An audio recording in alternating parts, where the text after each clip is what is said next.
Hello, and welcome back. Today we have, playing through my Sega Genesis collection, number 10, Ghouls and Ghosts. A follow-up to Ghosts and Goblins, Ghouls and Ghosts was released for arcades in 1988, with a follow-up port to consoles in 1989. Published and developed by Capcom, the game takes place 3 years after the events of Ghosts and Goblins. Although there is no introductory cutscene this time, we can look to the game manual for some background information to help fill in the story.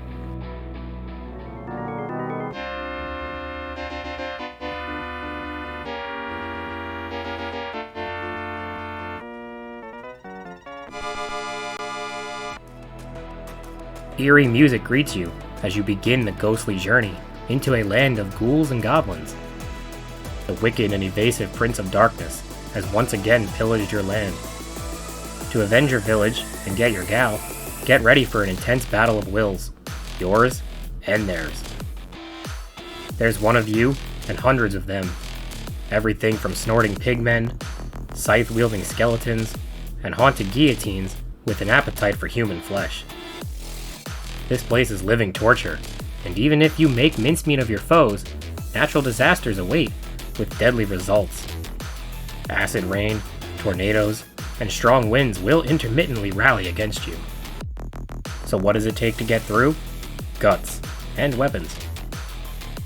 The player once again controls the armored knight Arthur.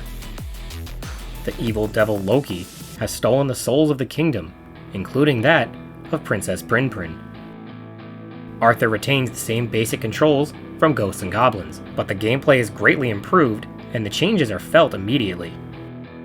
The movement is tight, smooth, and responsive, carrying over the same momentum-based jumping, but without the heavy feeling, wonkiness, or frustration. New to Ghouls and Ghosts is the ability to fire weapons straight up, or when jumping, straight down, adding a new layer to combat. From the start, Arthur possesses the same basic bitch weapon as before, but it is now called a sword, which he can throw at high speed and in quick succession. Throughout his journey, Arthur can find item drops in the form of points, weapons, and armor. Once picked up, a new weapon can't be dropped unless another is found, so once you are familiar with your favorites and those you dislike, be sure to collect and avoid weapons to match your personal strategy. As before, Arthur can withstand a single hit, which sheds his armor, leaving him half naked and vulnerable to defeat. Taking another hit will result in death, with the starting lives set at 3. This time though, the difficulty is significantly more forgiving and fair. Prior to the start, a practice or professional difficulty can be set, so the player can tone down the enemies to learn the encounters and mechanics before ramping it up for more of a challenge. In addition, spending all lives will still result in a game over, but unlike Ghosts and Goblins, the player can continue as many times as desired, even picking up at the previous checkpoint, at least on practice difficulty. This was a welcome addition, as the gameplay was so much fun this time and was not held back by unfair enemy patterns, cheap deaths, or ruthless game overs, allowing the player to enjoy the gameplay and environments without getting relentlessly overwhelmed. If you are a seasoned veteran, and this is too easy for you, just up the difficulty, or choose not to continue. But for those that struggle with the original game, this can be fully enjoyed from start to finish, and personally, is my favorite game in the series. New to Ghouls and Ghosts is also a special magical ability unique to each weapon. Found in rare item drops is a magical golden armor. When equipped, Arthur gains access to powerful techniques, such as duplicating projectiles or damage-absorbing shields. Stage 1 begins at the Execution Place, the entrance to the Demon's World, where spirits of death and vultures await. The player is quickly introduced to ground enemies, air enemies, and environmental hazards.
The second half, the floating island on the lake, introduces high-speed winds and new enemies, such as flying sickle weasels.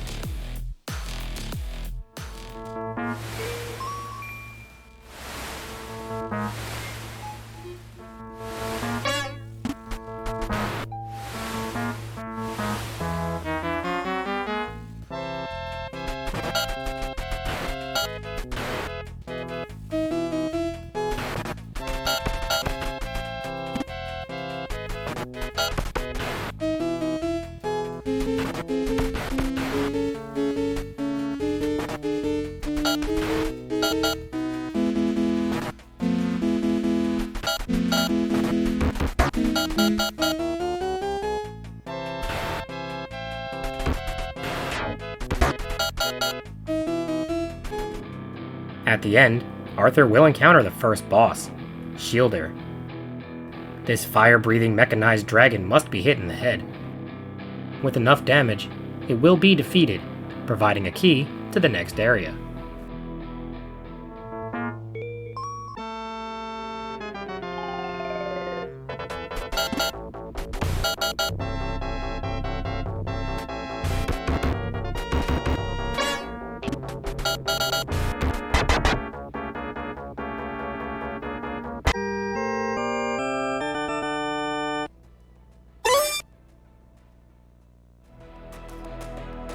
Stage 2, the Village of Decay, takes place in a desert-like village with very aggressive and jump-happy rock turtles.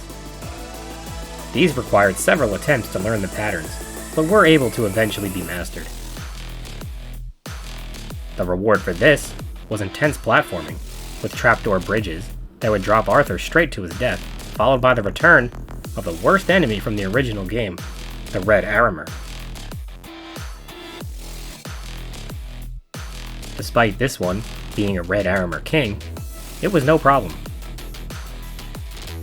Although difficult at times, the game never felt unfair, and the way forward could always be discovered through practice and repetition, preventing the player from getting locked behind difficulty spikes for hours at a time like the original.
The second half of the level, the Town of Fire, sees flames engulf the village as the ground crumbles and falls.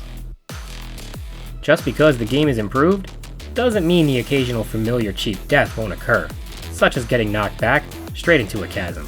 But I just never found myself getting mad at this game.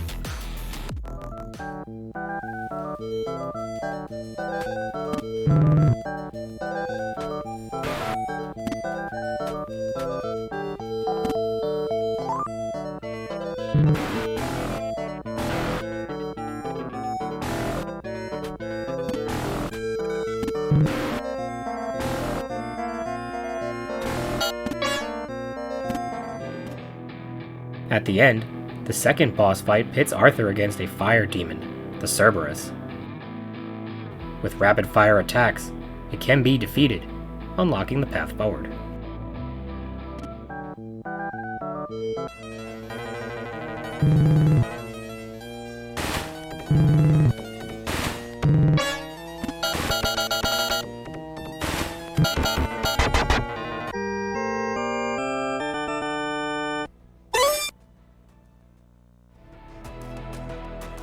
Stage 3, Baron Rankel's Tower, introduces a new gameplay mechanic in the form of an auto-scroller, in which the ground will slowly rise and crush Arthur into the ceiling if he is not careful or fast enough.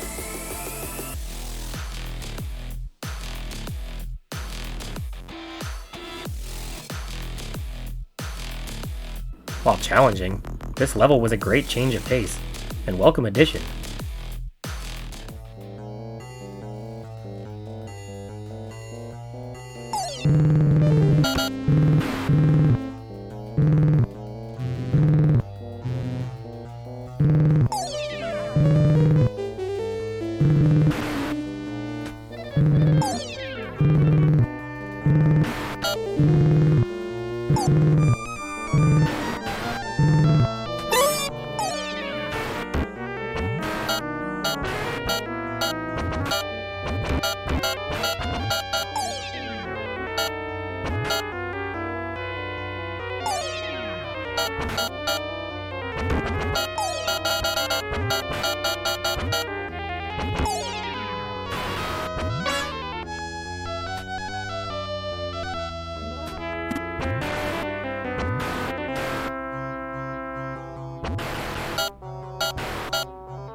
With determination, Arthur will reach the second half, Horrible Face Mountain. This represented another drastic change in style, as Arthur must harness his platforming prowess to get through some very tough parkour sections. The player must master the jumping mechanics, while aggressive enemies bear down on Arthur. Despite being difficult, this was a really fun level.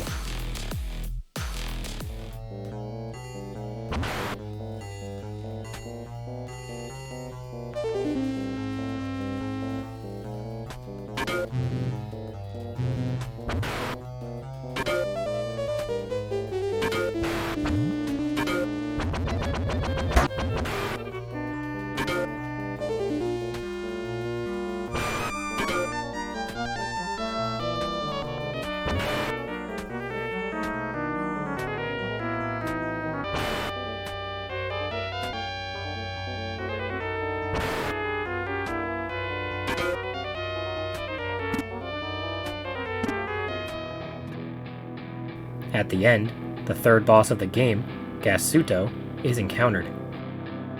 This bloodshot eyeball, contained within a storm cloud, requires numerous hits to the center while avoiding its electric rage.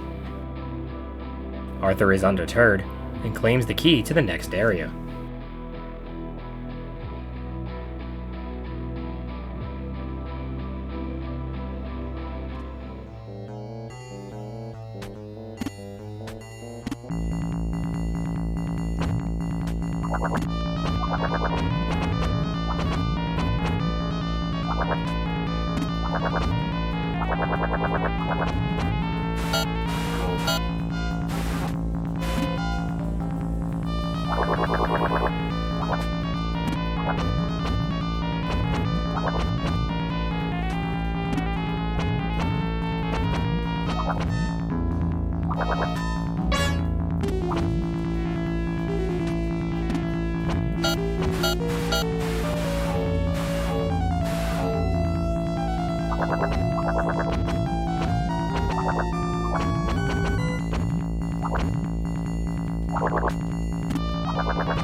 Stage 4, the Crystal Forest, is a massive cave system, somewhat reminiscent of the cave level in the original, and leads Arthur straight to the demon's castle. Throughout the game, certain chests will actually contain an evil magician. If not quickly defeated, he will either turn Arthur into a duck, which can only run around, or an old man, which can still attack and move, but very slowly. This effect will wear off after a short while, but these are best to be avoided.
The second half of the level will see Arthur slide down slick waterfalls, while avoiding snake-like enemies and rising hands. These creatures protect the fourth boss, Omi. With precisely aimed attacks, this gigantic boss can be taken down, unlocking the path into Loki's castle.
Stage 5 definitely represented a difficulty spike, as fast-moving skeleton dragons and several red Aramers await.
With enough practice, Arthur will reach the end, but the challenge is just beginning. Similar to the boss rush in Ghosts and Goblins, this level sees Arthur take down each of the previous bosses in succession, oftentimes with more than one, before taking on the true 5th boss.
Waiting on the other end of the gauntlet is Beelzebub.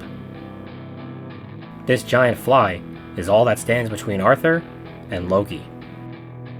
Or at least, that is what Arthur thought.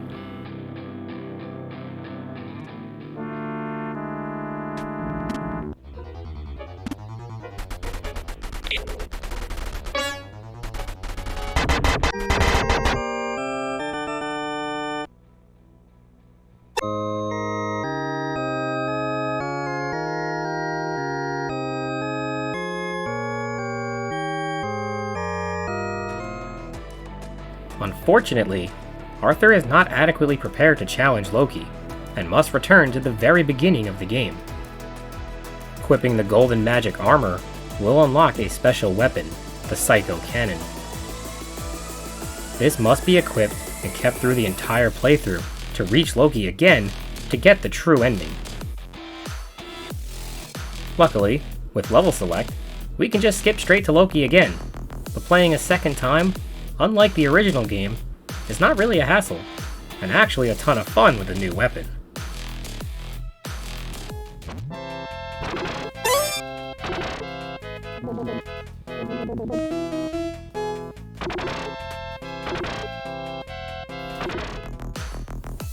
With or without the Psycho Cannon, Loki is no match for Arthur, and is quickly defeated.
The previously captured souls are released, Princess Prinprin is revived, and the game ends.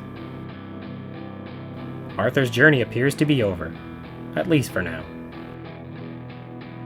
Overall, Ghouls and Ghosts was an improvement over Ghosts and Goblins in every way. The gameplay was enhanced with new abilities, better movement, and more responsive controls. While difficult at times, nothing ever felt unfair, or was even that frustrating. All it took was a little persistence and practice to discover the way forward, as there always was a technique or mechanic to utilize for progression. The game over and continue system was forgiving, allowing the player to essentially have unlimited lives, picking up right where they left off with each death. However, if you desire a greater challenge, the difficulty could be switched to professional, so the encounters could be tailored to your desire. I highly recommend this game, as it is one of the best platformers on the Sega Genesis, and my personal favorite in the series. The spooky environments, diverse and creepy enemies, and unique and challenging bosses created a fun, immersive, and truly enjoyable experience from start to finish. Each level had its own identity and theme, with certain areas focusing more heavily on combat, while others were platform or speed-oriented, offering a wide variety of unique designs. With several different weapons and accompanying magical powers, the player had more ways to get the job done, and could adapt their approach to their ideal playstyle. If you enjoyed the original, but found yourself getting locked behind frustration or difficulty, then this game is the perfect balance between being fun and fair, while also challenging and progressively difficult. It makes the perfect entry point into the series for any first-time player as well, so the game can be enjoyed by all. Ghouls and Ghosts is a must-play for any Sega Genesis fan. Thank you for watching, and I will see you next time for playing through my Sega Genesis collection, number 11.